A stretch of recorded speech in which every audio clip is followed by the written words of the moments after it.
this area where we're going to be exploring today is known as Water Conservation Area 3A, also known as Miccosukee Homeland. So, yeah, so let's keep in mind that when we're out here, you know, we're guests on the Miccosukee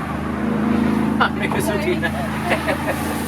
Yeah, we're guests on Miccosukee land, and we're always grateful to have a chance to come out. But so yeah, one of the cool things that I want, well, some of the things that I want to show you on this map, brother, remind me your name again. Frank. Fernando. Okay, sorry. Fernando was talking about a lot of the pollution that comes in. So for many years, this pollution has been coming in. I'm gonna do a little jump. Right there, at the end of that canal is known as the L28 Interceptor Canal. And for a long time, all the pollution that has, you know, gets collected from all these different industries has been deadheading there. So what has happened there is what we were speaking about. You know, this highly toxic water comes in with a lot of phosphorus and nitrates and things like that. So what happens is when there's too much phosphorus in the water, the cattails that are naturally part of this landscape, they just grow out of control, very wild, very wild. So one of the things that happens is, one, you're obstructing the trails and the way to get into some of these existing islands. That's an issue for the tribe. And then two, it also slows down the flow of the water itself because it's just overgrown. It's choking out all the other vegetation. It's native vegetation, but when there's too much phosphorus in the water present, it grows out of control. So that's that canal there. So when we first started doing this work, that was a big issue. That was about 5 years ago. Around that time, they were like, "What are you guys talking about? What are you guys talking about? There's no pollution coming out of there." That kind of thing. But now the conversation has changed to, okay, what do you guys want to do about it? And the last time that I looked into it, there was a management plan. There was a management plan to try to remediate or backfill the canal so that we can try to slow down some of this pollution. So you see these tree islands. So we're going to visit some tree islands today. So you can see these tree islands. So that the shape of these tree islands, you can see they're all kind of this teardrop shape, right? And that's when we're talking about the flow. That's over geological time, you know, many years of that slow flow, that slow sheet flow, carving out these islands, you know, carving out these islands into these tear shapes. So, you know, because we mentioned unnatural water levels and all of that, you know, we'll talk a little bit about some of the detrimental things that have been happening to the islands, you know. But yeah, I just wanted to point that out because I always think that's super fascinating when you see things carved out, you know, through, you know, a span of you know, many years, geological years. I don't know how you say that, but and our partner Houston Cypress. Good afternoon. Thanks everybody for your patience. We're gonna go explore some tree islands and talk about some of the cultures and the people that live there. So thank you again for your patience. Thank you. And, I guess we can start off with a little bit of language. Like, where are we? If you look over there, you can kind of see like this quality of the light on the water. That's what Everglades means. And the same word for Miccosukee is Kahayatle, and that talks about the light on the water, or shimmering waters. Cool. So that's where we are.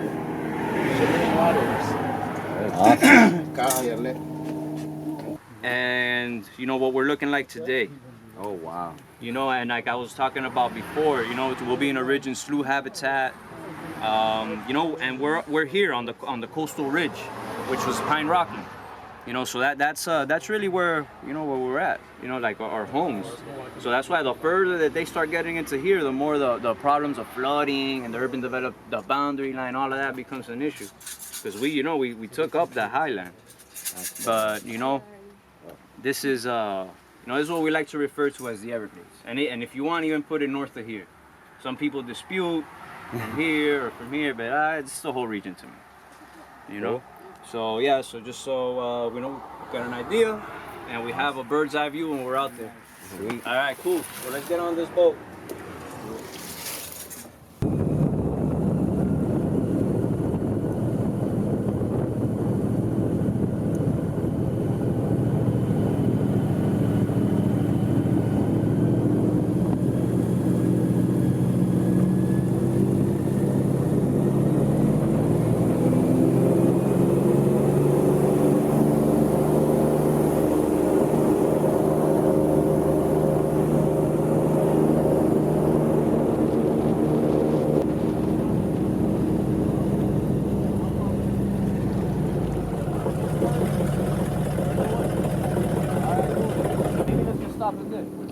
Or here.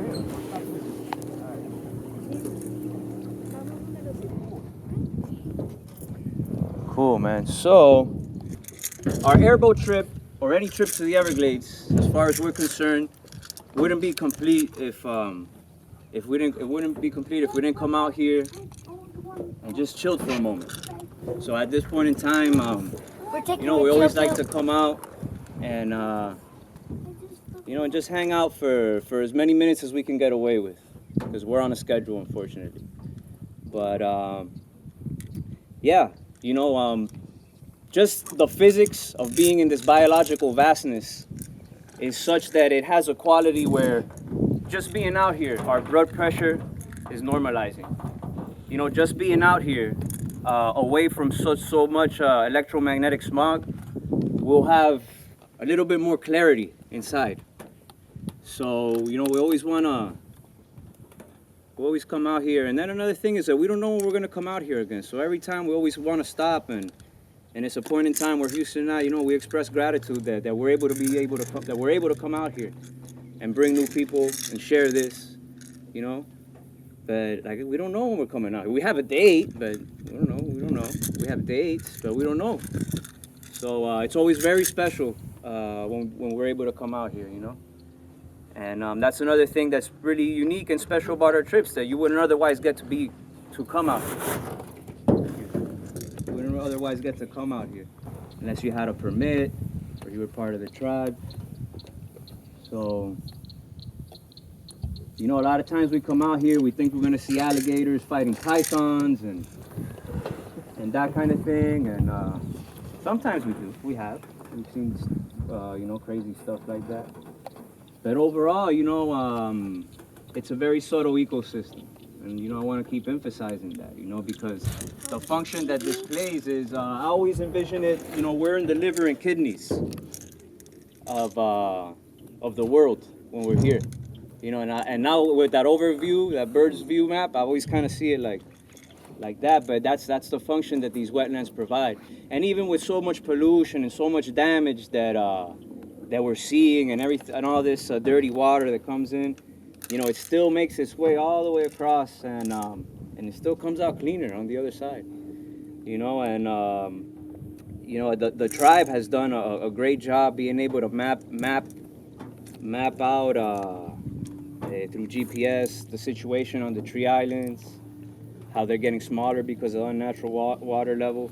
The tribe was actually the people that set the standards of how clean the water should be by the time it gets to this area.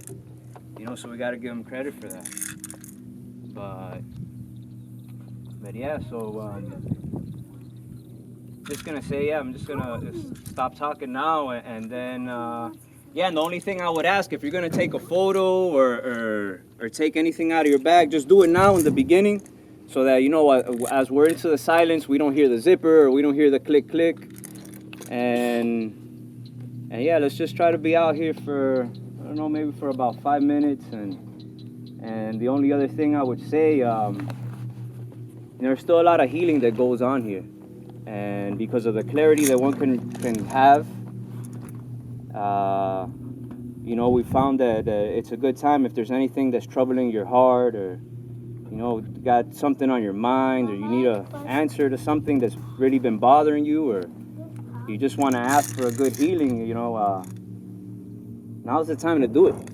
Now's the time to do it. And yeah, with that said, I'm just gonna stop and just say thank you guys again for your time, and yeah, let's be quiet for about 5 minutes.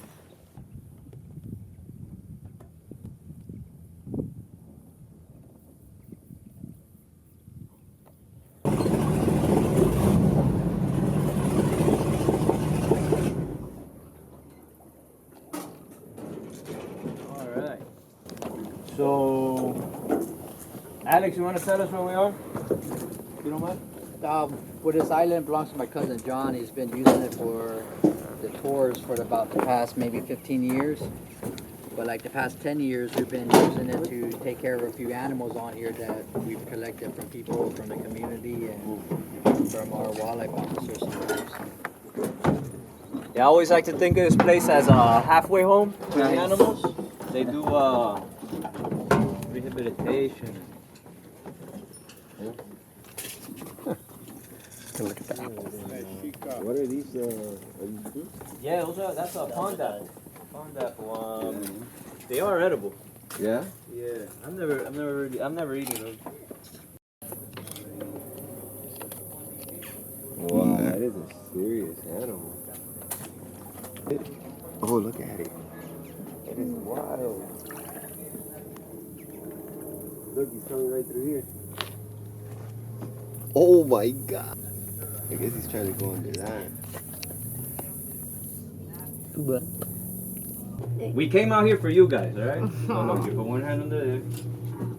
Yeah, there's 2 little feet right there. So remember guys, this the American alligator at one point was on the endangered species list. Alright. You wanna hold them? Alright, look, there's other folks here. They might want to turn. Yeah. Alright, sorry, we're doing, He was just hanging out. I know, we're sorry, dude. Come on, look, it's for I Everglades. want to release it. You want to release it? Yeah. No, because we got to put them back in here. You guys gonna hold it? I'll hold it. Yeah. No. Remember, don't Yeah, squeeze that's too fine. hard. Like some people actually like. So that's. We used to have Mom feels like. how long ago was it? Quasi. What's up, buddy? Thanks for letting us mess with you for a little while. But it was cool because that was like a big one that you could hold. And he was kind of docile because he lived What's here. He his, had a little mouth deformity, there? so he wasn't going to pick up. Here, I'll have him hand it to you, okay? Yeah, because I don't want to. Or whoever else. Unless you want to hold him? Yeah, here, why don't you hand it to her? Alright, you will. Oh, that was so cool. Okay, watch your finger though. His claws kind of hurt. Either one. One or the other. Let's see if there's any little guys on that side. Woo!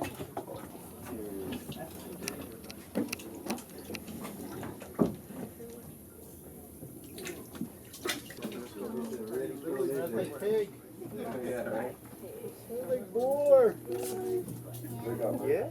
That smells like boar.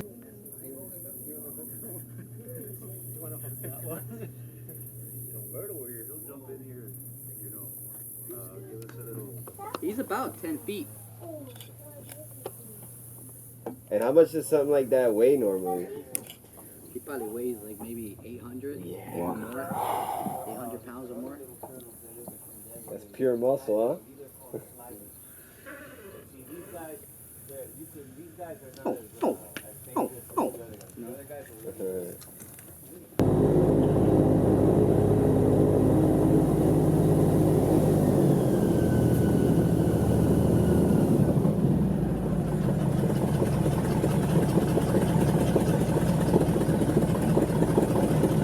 I'm gonna follow up with everybody with some more information, like an info packet of like Hey. about the Everglades and stuff. I may have some.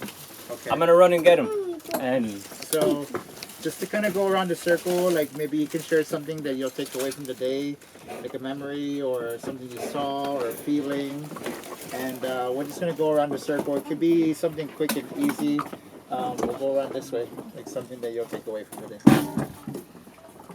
The not wanting to look at my phone the minute we get out there. No need for that addiction. Liberation. Since you had mentioned the reflection on the water and the meaning of, what was it exactly? Shimmering water. Shimmering water. I guess that was in the back of my mind, and I really noticed the reflection of everything on the water out there, even the sky, and it was just like completely disconnecting, getting lost in that reflection. It was awesome. Yeah, the sky thing kind of looked like mist. Yeah, it was great. Yeah, it was absolutely beautiful. First of all, thanks for the opportunity to come out here. Great meeting all you all. But I guess something to take away from the day, that stop we did. I tend to overthink everything. I tend to always have my mind going at 100 miles an hour. And, when it was asked to just chill, I was like, all right, I'm just going to chill. And it was pretty amazing. So thanks for that. Appreciate that. I mean, I'm sorry we can't stay out there all day. We gotta like do a schedule, and I think that's what my next trip is gonna be. So we're just gonna go Just there there. and stop. So what are you gonna remember about today, man? I really like touching the gator. Okay. Nice. All right. Well, just so you know, we went over there so that you guys can touch the gator. Cool. I really like to. Thanks for coming then, because I really like touching the gator too. So I'm glad you guys came. That was awesome. I also that was like really I like to just looking at the like all the animals. I actually I'm pretty sure everyone was like the smell kind of you know about The pig. the pig. All right. Well, that wasn't the Let's keep pig. going because You notice we it was have me to- that was near that thing. Yeah, for me, just the sight of the light on the water was mesmerizing. It was absolutely beautiful. For me, honestly, it was that moment of peace because I can't tell you the last time I heard frogs and just nature and silence, and because we get caught up in our city lives, and I'm in the middle of a busy intersection. All I hear is sirens and drunk people and drunk tourists walking below. So, for me, it was great having that meditation that I've been longing for quite a long time. Just to finally, I felt my soul literally just stop. And it was the first chance I've had to do that. And I really, really wanted to. It was. I'm gonna remember the gators, the gator eggs, The gator mouth. the one that was rated and the one that was not. That's a good one. Yeah. And that's the cool thing. I mean, we've been doing these trips now for some time, and there's always something that's unique about every trip. I've never seen that before. I've been coming out here for a long time. Never seen the gator mouth. So yeah, I'm gonna remember that.